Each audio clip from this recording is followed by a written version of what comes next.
Hello and welcome to the Tech Show. Coming up this week, we look at that brand new Pinarello Dogma XC. Yeah, Anna has drafted me in to talk you guys through Canyon's new Spectral on with the fantastic Auto Shift and Free Shift technology. And Öhlins have dropped a limited edition factory fork. From Sweden. Ooh. All right, the topic today is following on from Nové Město XCO World Cup, which has just happened at the weekend.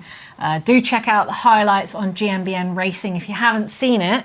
And I'm speculating on a few tech mishaps that perhaps we can learn from, Steve, because there were some stinkers in there that possibly cost people the race. So this is my thing: are they mishaps? Are they excuses? I mean, I've seen the first one you got here is poor tyre pressure from Tom Pidcock. I mean, is it poor tyre pressure or is it an excuse? I think it's important to show that even something as tiny as your tyre pressure choice can win or lose you a race. It does make a difference. So Tom Pidcock says. Well, Tom Pidcock is an incredible descender. He's known for being good in the wet, even when he's racing Tour de France. Nobody's questioning that. Nobody's questioning that. And he crashed on a corner. He wasn't getting up that techie rock climb. Mm-hmm. So it can't have been him. Surely it was tyre pressure. Put it down to the tyres. That's what he said. Okay, it's interesting. He said it was tyre pressure choice. I mean, I find obviously tyres and tyre pressure and punctures was a big part of the race. It's quite interesting. This is a cross-country race.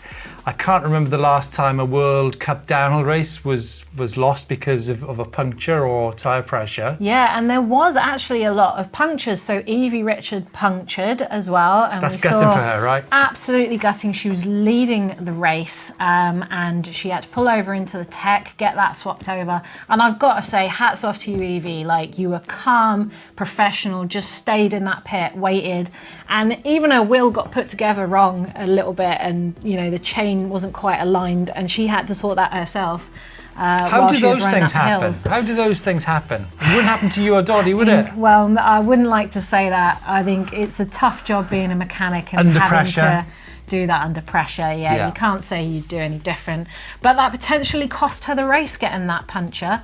And also there was one of the under 23 males also lost his race to a punny as well. So yeah, so I mean, it matters. It comes to mishaps. I mean, you've got another one here. Kulavi lost his battery. Yeah. I mean, that is a mishap. That's not a big an excuse. mishap. Yeah. I mean, that's what he says anyway. So if you check out on his Instagram page, he said that he was leading the race for the first marathon lap.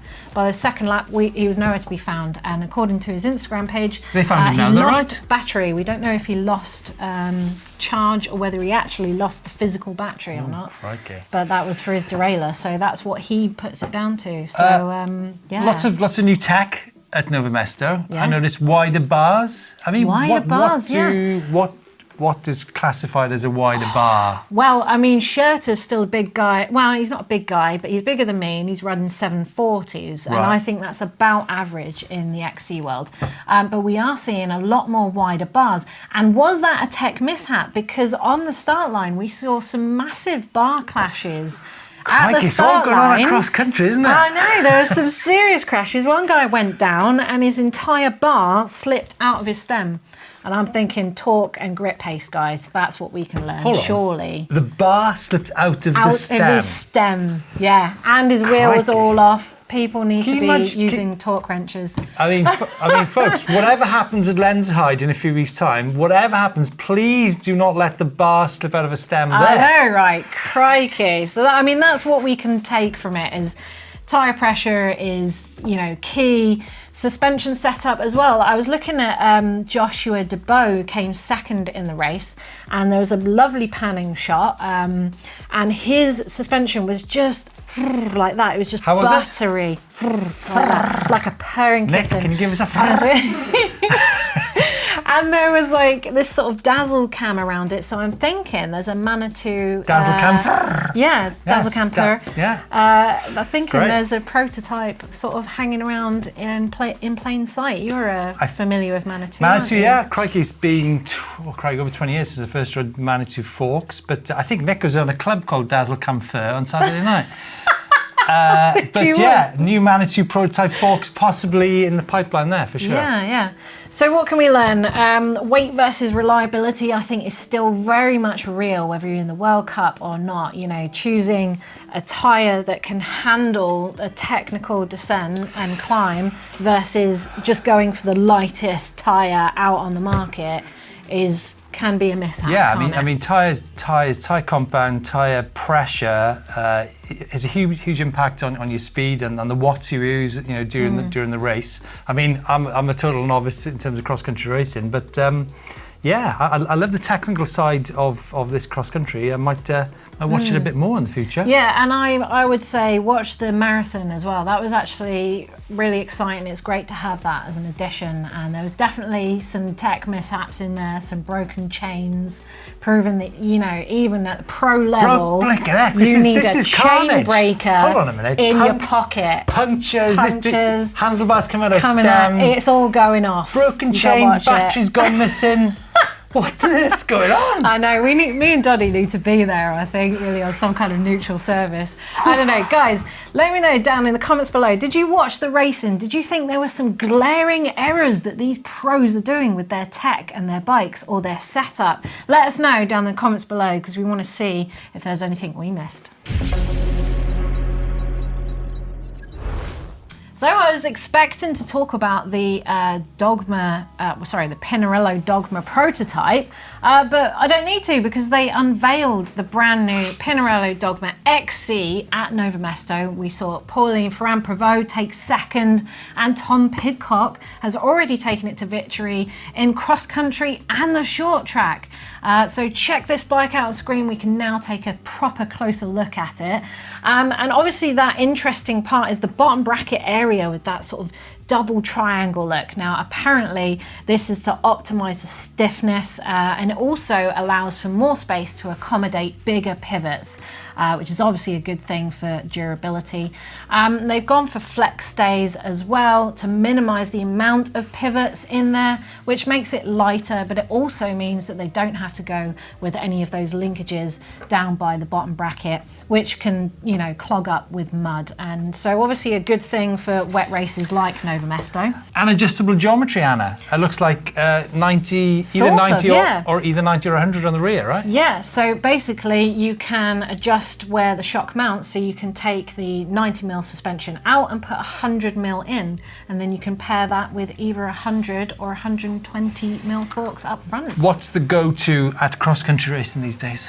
It's still 100 front and rear, I would say, but people are moving up into 120. And when you see courses like Nové Město, that tech descent where people are gapping up stuff and making up time, it's not surprising. Yeah. So there's a new Spectral on. Oh, there is. Yeah. That's the only reason I'm here. I mean, let's face it. And I was not brought into this show for technicality. But for MTV Tech, you are the guy.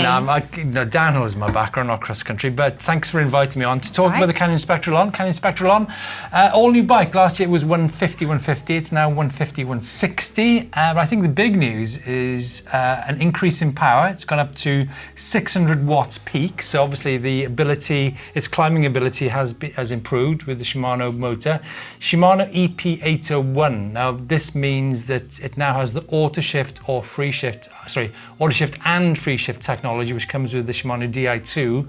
It also comes with the Link Glide drivetrain, which is the derailleur and the cassette, which is said to be 3 times more durable than the Hyperglide. Now, Anna, yes, I think I'm going to put this out there. I think that Auto Shift Free Shift is possibly one of the biggest steps in technology that mountain biking has seen in many decades. Obviously, it's not. Some people are saying it's not actually the answer to derailleurs. Obviously, some people think it's a sticking plaster. You know, it's not a motor gearbox combined. But what you can do on Auto Shift, I mean, I was literally going up this fire road, and then it changed into super technical single track. So previously, you had to preempt the kind of how many gears you'd have to drop to get up the steep single track climb, come around the corner, in Auto Shift, it changed the gears for you, you know, in a very technically high torque situation.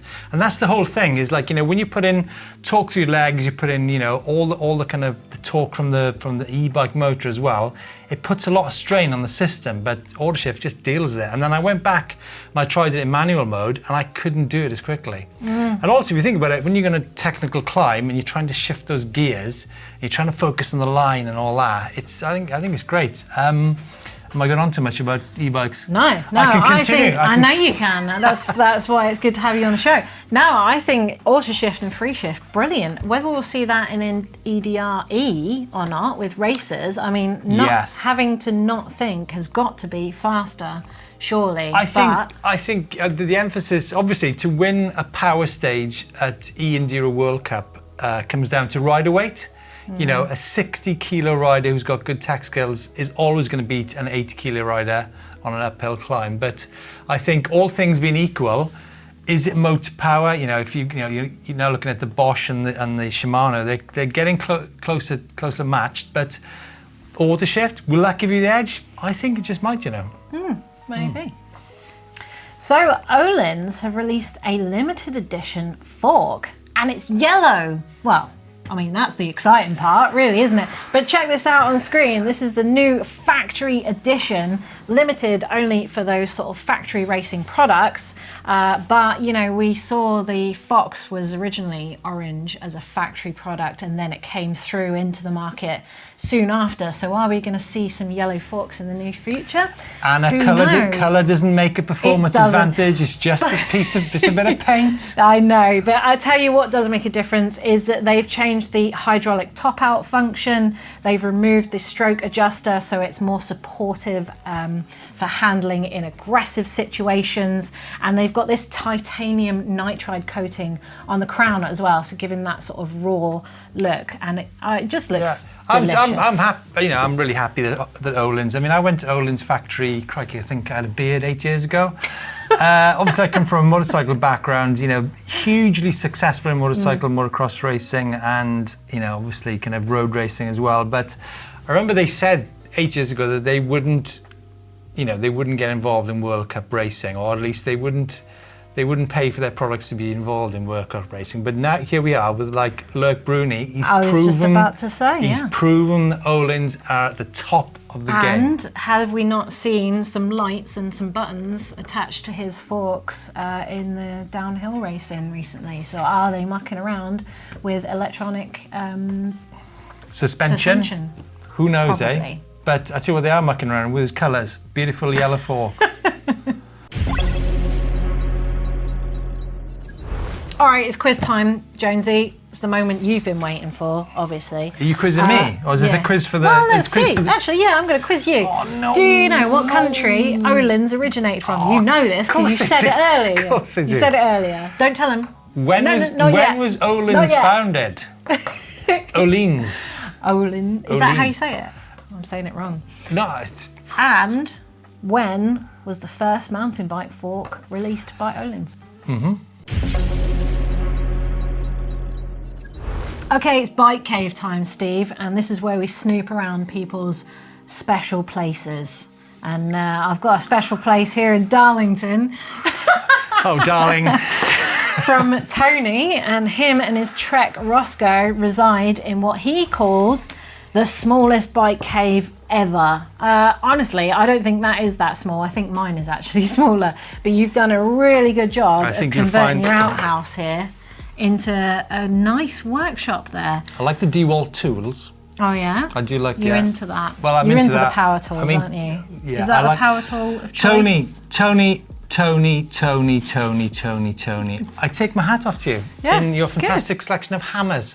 Probably the most important and undervalued piece of bike. I mean, we're surrounded by all these tools. We are. Goodness knows what they do. But the hammer is the only one you use, isn't it? You can't beat a good old hammer. I think that is your only toolbox. Beautiful hammer selection. And Tony has put his Vice mounted outside to make more space for himself. I mean, that's what it's all about. Tony's got the kidder's bike there.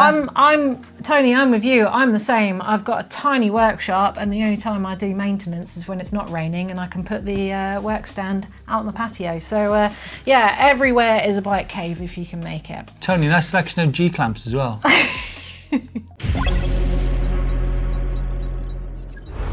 Okay, Steve, it's quiz answer time. And I know you got the first answer wrong. Where did they originate? Ohlins? What do you mean I got it wrong? I mean, sorry, you got it right. Sorry, you got it right. Ohlins, I know Ohlins, Sweden. Ohlins. I mean, you know, Sweden. Hack and Karlqvist. When was it founded? Not far from 1976. Stockholm. Yeah, 1976. But they were working on motorbike stuff at the time, weren't they? And I didn't get the last one. Yeah. I didn't realise, when did the first mountain bike ball was released? In 1984. 1984, the same year I was released. Whoa, this really is a tech show, isn't it? 39 years they've been in the mountain bike suspension game. And I just thought I wanted to give them a bit of love because I don't think people realise that they are that vintage in the mountain bike world. But, they've got some I mean, they're a fantastic team. I mean, Torkel Sinton, what a legend. I mean, the factory is like, it makes this room look a stinking pit. It's not that clean, immaculate. to be fair. But I mean, anyway, this place could do with a tidy up, couldn't it? Well, we'll do that in a minute. As soon as that camera goes off, you can help me tidy up. So thanks very much for stopping by. And chuck us the brush. Yeah, and let us know down in the comments below. What did you think about the tech mishaps in Nové Město? Thanks for watching. Or excuses.